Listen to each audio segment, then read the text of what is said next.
네, 영원하신 주님의 임재가 심령에 충만하시길 바라겠습니다. 오늘 말씀은 고린도전서 13장 4절에서 7절 말씀입니다.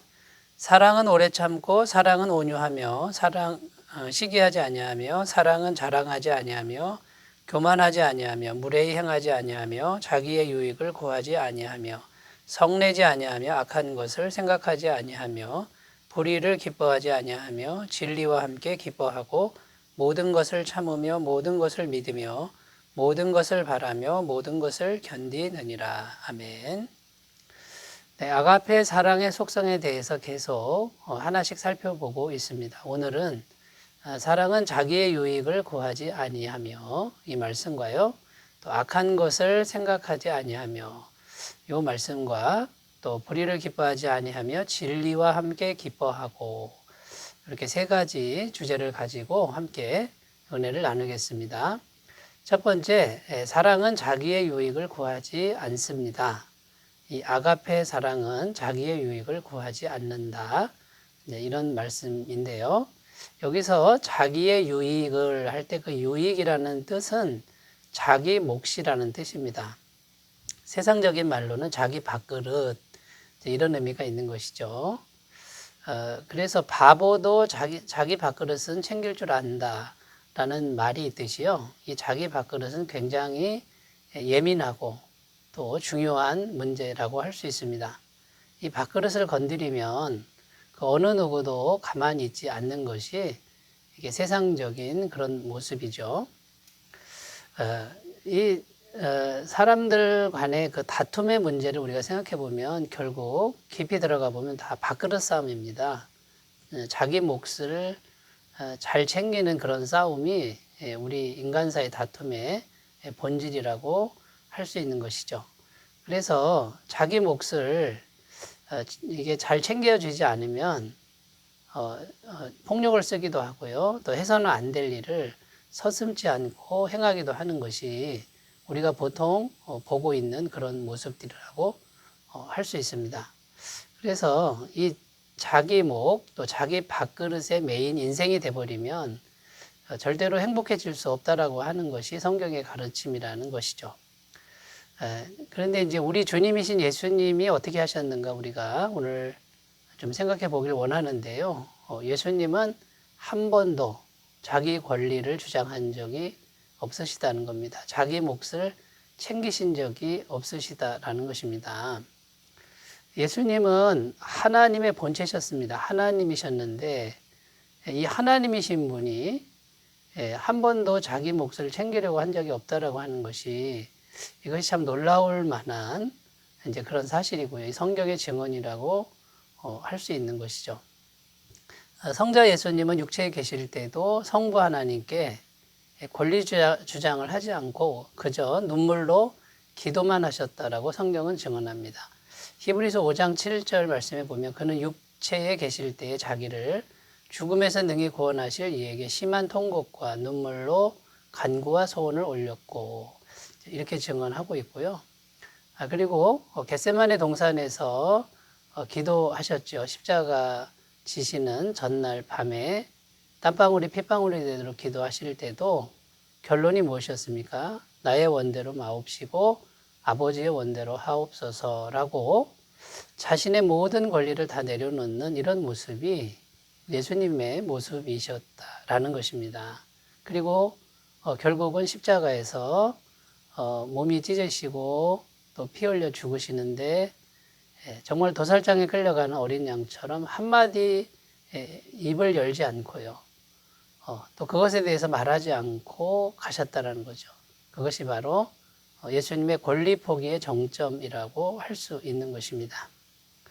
자, 이런 예수님을 주님으로 제대로 모신 사람들, 그 사람들이 우리들인데 우리들도 이런 모습을 가져야 된다는 것입니다.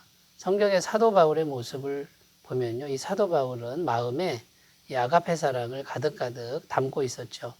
그래서 사도 바울도 전 인생에 걸쳐서 자기 권리를 주장하지 않는 모습, 그런 모습을 보여주고 있습니다.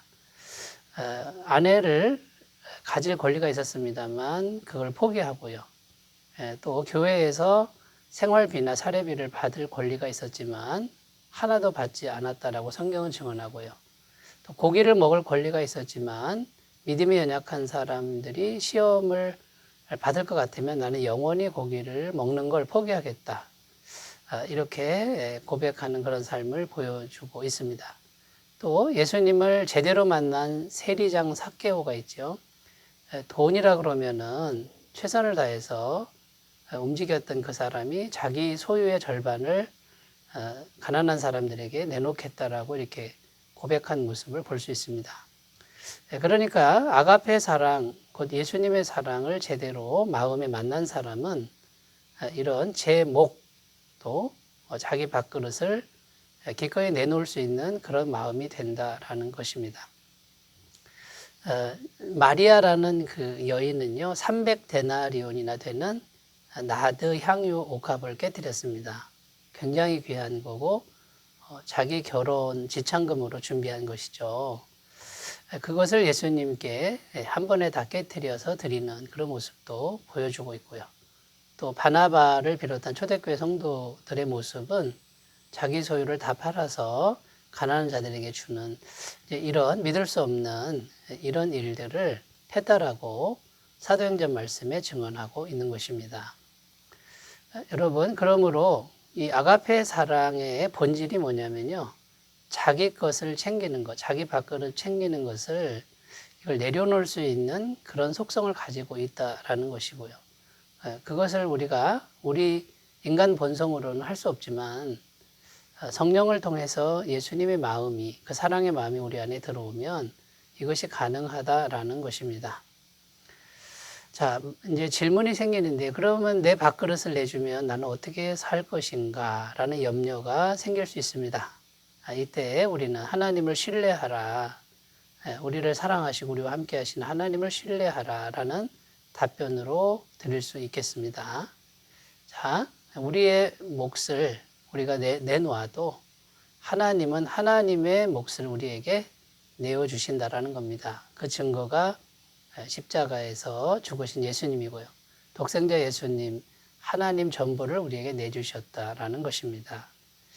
여러분 혹시 지금 지나치게 내 몫에 집착하고 있는 그 어떤 것은 없는지 돌아보셨으면 좋겠습니다.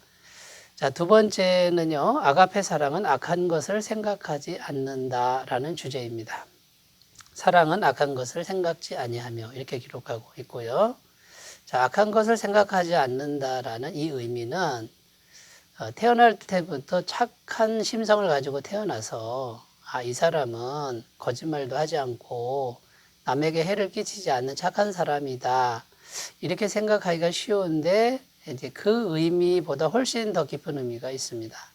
그게 뭐냐면 아가페 사랑은 악한 것 자체를 생각하는 그것이 자체가 없다라는 겁니다. 그게 불가능하다라는 거죠. 아예 악이라고 하는 것이 아예 없다라는 것입니다. 이런 의미가 담겨 있고요. 그래서 이 악한 것을 생각한다. 이제 여기에는 뭐가 들어가 있냐면 보복한다라는 의미가 들어가 있습니다. 그러니까 상대방이 나에게 해를 끼칩니다. 그래서 우리가 착한 사람들은 여러 번 참을 수 있겠죠. 7번도 참고 10번도 참을 수 있지만 한계가 있다라는 겁니다. 언젠가는 터지고 마는 것이 우리의 착한 심성이라는 거죠. 그런데 이 아가페 사랑은요, 보복할 마음 자체가 없다라는 거예요. 그러니까 보복한다라는 생각 자체가 없는 것이 이게 아가페 사랑이라는 의미라는 것입니다. 로마서 5장 10절 말씀에 보면 곧 우리가 원수 되었을 때에 그의 아들의 죽으심으로 말미암아 하나님과 화목하게 되었은즉 화목하게 된 자로서는 더욱 그의 살아나심으로 말미암아 구원을 받을 것이니라 이렇게 기록하는데 여기 우리가 원수 되었을 때 할 때 이 원수는 가만두면 안 되는 거죠. 둘 중에 하나는 죽어야 되는 거고요. 사자성어 중에 불구대천이라는 그런 용어가 있는데 같은 하늘 아래 같이 살 수 없는 존재, 곧 원수지간을 말합니다. 자, 이것이 하나님과 죄인인 우리의 이제 본질적 관계입니다. 하나님과 죄는 공존할 수가 없죠. 둘 중에 하나는 없어져야 되는데 결국 죄인은 죽어야만 합니다. 그런데 하나님은 보복할 생각이 없습니다. 그래서 독생자 예수님을 보내셔서 죄값을 대신 짊어지게 하시고 죽게 하셨다라는 거죠. 아가페 사랑 안에는 보복심이 없다라는 겁니다.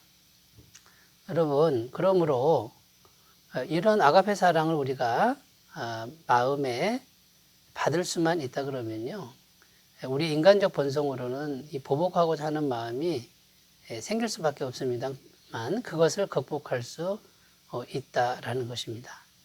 여러분, 혹시 우리 마음에 누군가에 대한 보복감, 또 보복하고자 하는 마음이 있지는 않습니까? 이때 아가페 사랑을 기도함으로 성령님을 통해서 공급받으시고 승리하시기를 바라겠습니다. 자, 세 번째입니다. 세 번째, 아가페 사랑은 진리와 함께 기뻐합니다. 6절 끝부분에 사랑은 진리와 함께 기뻐하고 이렇게 기록하죠. 자, 사랑은 진리와 함께 간다라는 거예요. 연합한다라는 거예요. 여러분, 진리를 떠난 사랑은 아가페 사랑이 아니라는 것입니다. 그러니까 하나님의 사랑은 진리와 함께 가는 겁니다. 아무리 자기를 다 내주고 헌신적으로 착한 사랑을 해도 진리가 아니면 그것은 하나님의 사랑이 아니라고 말씀하고 있는 것입니다. 세상에 위대한 인물들이 참 많습니다. 공자, 맹자, 석가모니, 노자, 또 소크라테스 이런 분들이 굉장히 많은데 훌륭한 가르침들을 펼치고 있고 배울 점이 많습니다만 여러분, 그러나 우리는 그것을 사랑하지는 않습니다. 배울 점은 있지만 사랑하지는 않죠. 왜 그렇습니까? 진리가 아니니까 그렇습니다. 자, 세상에 주는 돈이나 명예나 권력, 우리에게 많은 유익을 줍니다. 혜택을 주죠. 그러나 그것을 우리 신앙인은 사랑해서는 안 된다는 것이죠. 왜 그렇습니까? 진리가 아니기 때문입니다. 그러니까 우리에게 많은 유익을 주고 좋은 것을 주어도 진리가 아니면 사랑하거나 따라서는 안 된다라는 것이 이제 성경의 가르침인데요. 그러므로 사랑이란 이름으로 오는 수많은 좋은 것들이 있습니다만 그게 진리가 아니면 연합해서는 안 된다라는 것이고요. 이 진정한 사랑은 참된 진리와 연합한다라는 것입니다. 예수님은, 진리이신 예수님은 우리에게 성공을 보장해 주지 않으셨습니다. 오히려 자기를 부인하고 자기 십자가를 지고 나를 따를 것이다. 여러분, 이것이 이제 예수님과 연합하는 겁니다. 결국 자기 죽음의 길을 가는데 진리와 함께 연합하는 이것이 사랑의 길이다라는 것입니다. 여러분, 그러나 사랑이 진리와 연합해서 함께 갈 때 이 세상이 도저히 알 수 없는, 이 세상과는 다른 차원의 훨씬 훌륭한 그런 기쁨과 희열과 보람이 있다라는 것입니다. 이것을 우리가 꼭 믿으시고요.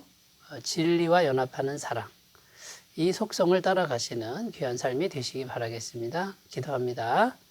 하나님 아버지, 아가페 사랑의 속성에 대해서 우리가 잘 배울 수 있도록 도와주옵소서. 예수님의 이름으로 기도드립니다. 아멘. 주님의 사랑 충만하시기 바라겠습니다. 감사합니다.